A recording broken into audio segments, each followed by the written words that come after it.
Today, I'd like to offer you a brief, intuitive overview of what I personally feel 2025 is going to entail and what 2025 is calling you to step into as far as manifesting the life that you want to have. So, 2025, the overarching theme, if you will, is going to be revolving relationships and stepping into those relationships as your truest, most authentic self. As humans, we've been heavily conditioned to hide parts of ourselves.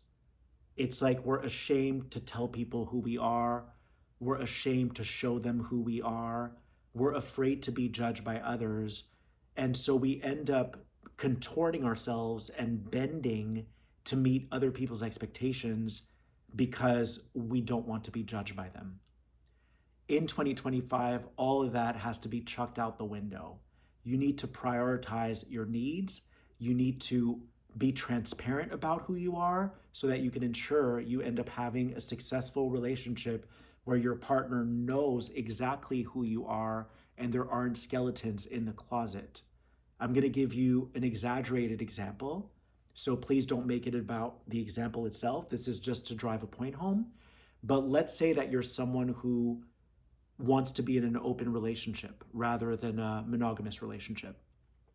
Other people might judge you for that, but if that's your truth and it's not coming from your ego and you prefer to have a primary partner but still have the ability to be with other people because you care for other people, then go on a date telling people who you are. Let them decide if they want to go on a date with you or meet up with someone who is like you. And that way you're not going to have all these issues and power dynamics because you're not accepting who you are.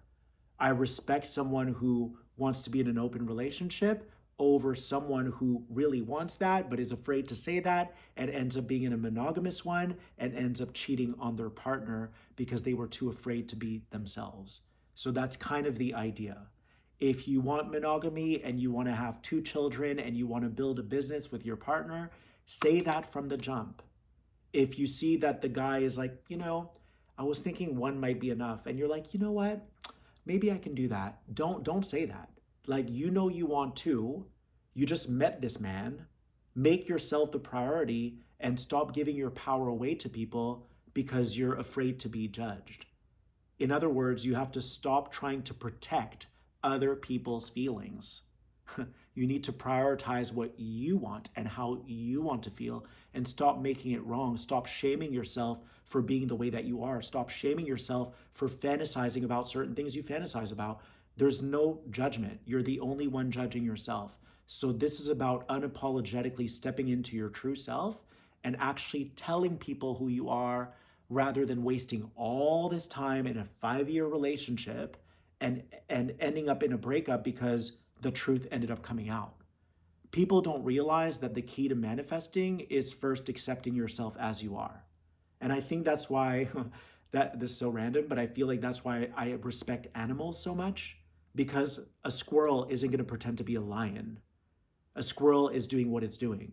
A lion is roaring. A wolf is howling.